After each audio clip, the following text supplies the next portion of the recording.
Bonjour à tous, j'espère que vous avez la pêche aujourd'hui. Dans cette vidéo, nous allons apprendre à calculer une longueur en utilisant le théorème de Pythagore. Donc voici l'énoncé. On vous dit que EFG, c'est un triangle rectangle en F. Donc on vous dit un triangle rectangle en F. Donc ça veut dire qu'il y a un angle droit au point F. Je vous conseille immédiatement de faire un dessin à main levée. Allons-y. Donc vous avez votre triangle rectangle en F. Donc je mets un angle droit au point F. Donc ce triangle rectangle se nomme EFG. D'accord? Ensuite, je vous conseille immédiatement d'écrire les longueurs que vous connaissez. Donc je connais la longueur EF, 8 cm. Je connais la longueur FG, 6 cm. Et ensuite, on vous demande de trouver la longueur EG.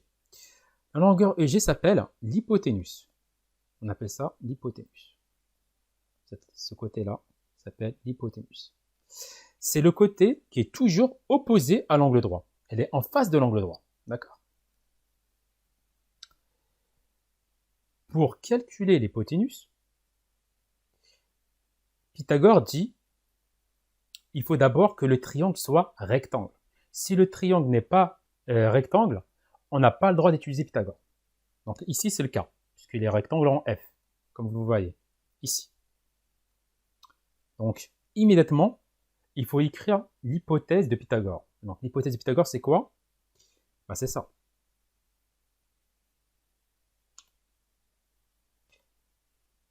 Triangle, rectangle en F. Donc, écrivons-le. On sait que EFG est un triangle rectangle en F. D'accord? Donc, d'après le théorème de Pythagore,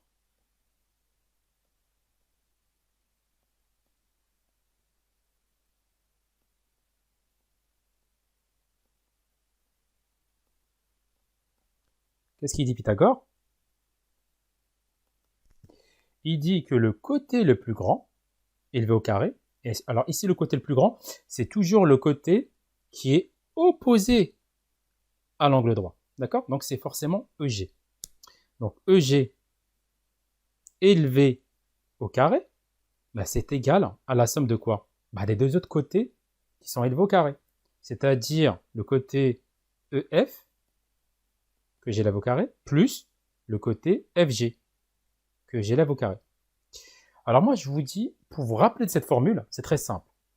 Vous repérez les deux côtés qui forment l'angle droit. À savoir, bah, les deux côtés qui forment l'angle droit, c'est EF et FG. D'accord? Bah, dès que je repère, immédiatement, vous devez savoir que vous devez à chaque fois additionner les deux côtés qui sont élevés au carré ensemble, ceux qui forment un angle droit. Ici, comme FG, le côté FG est perpendiculaire au côté FE, et ben pensez à ça, c'est forcément les deux côtés les plus petits. Donc les côtés qui forment les angles droits sont toujours les plus petits. D'accord? Donc retenez bien ça, c'est-à-dire que EF et FG sont perpendiculaires en F. Donc F, c'est le point commun. D'accord? C'est comme ça que vous n'allez jamais vous tromper en écrivant l'égalité de Pythagore. D'accord? À chaque fois, pensez à trouver les deux côtés qui forment l'angle droit. D'accord? Vous les élevez au carré, ensuite vous les additionnez ensemble. Et vous dites que c'est égal au troisième côté. D'accord? Qui est le plus grand. Élevé au carré. Maintenant que j'ai fait ça, je vais ensuite remplacer toutes les valeurs que je connais. Donc j'ai EG, élevé au carré, égal. Alors EF, c'est combien? Bah, c'est 8. 8 élevé au carré. FG, c'est combien? Bah, c'est 6. Donc 6 élevé au carré. Donc je remplace FG par 6. 8 élevé au carré, ça ne veut pas dire 8 fois 2. Attention. 8 élevé au carré veut dire 8 fois 8. En fait, un nombre élevé au carré, on le multiplie par lui-même. Donc 8 au carré, c'est 8 fois 8. 8 fois 8, bah, ça fait 64. Plus 6 élevé au carré, bah, c'est 6 fois 6. 6 fois 6, 36. Donc, attention, retenez bien ça. 8 élevé au carré, ça veut dire 8 fois 8, c'est-à-dire 64. Et 6 élevé au carré, ça veut dire 6 fois 6, on multiplie par lui-même, égale 36. Donc, un nombre élevé au carré, on le multiplie toujours par lui-même. Alors, 64 plus 36, bah, ça fait 100. D'accord? Donc, maintenant, n'oubliez pas que moi, je cherche EG. Je sais que EG carré égale 100. Pour passer de EG carré à EG, je vais utiliser la touche racine carrée dans ma calculatrice. Donc, je vais faire racine carrée de 100 et ça va me donner 10 piles. Alors, pourquoi 10 piles? Bah, 10 fois 10. Bah, 10 fois 10, ça fait 100, tout simplement.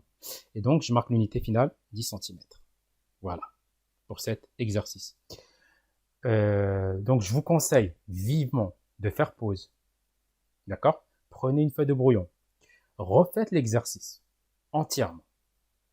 Si vous bloquez, je vous conseille de revoir la vidéo, de revoir les étapes et de refaire l'exercice jusqu'à que ça soit clair. D'accord? Donc, n'hésitez pas à revoir la vidéo plusieurs fois jusqu'à ce que vous maîtrisez bien la stratégie, bien la technique. Et surtout, de maîtriser la rédaction. D'accord?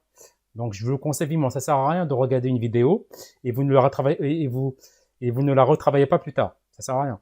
Donc, je vous conseille de faire pause et de la retravailler immédiatement pour que ça soit efficace afin que vous assimilez bien le terme de Pythagore. D'accord? Et je vous conseille pour tous les exercices, pour tous les thèmes, pour tous les chapitres, faites la même stratégie. À chaque fois, vous faites pause et vous refaites l'exercice immédiatement jusqu'à ce que ça soit clair. Donc, n'hésitez pas à revoir la vidéo plusieurs fois. Donc, c'est un conseil. Cette séquence vidéo est terminée. Donc, je vous souhaite beaucoup de courage et beaucoup de travail. À bientôt.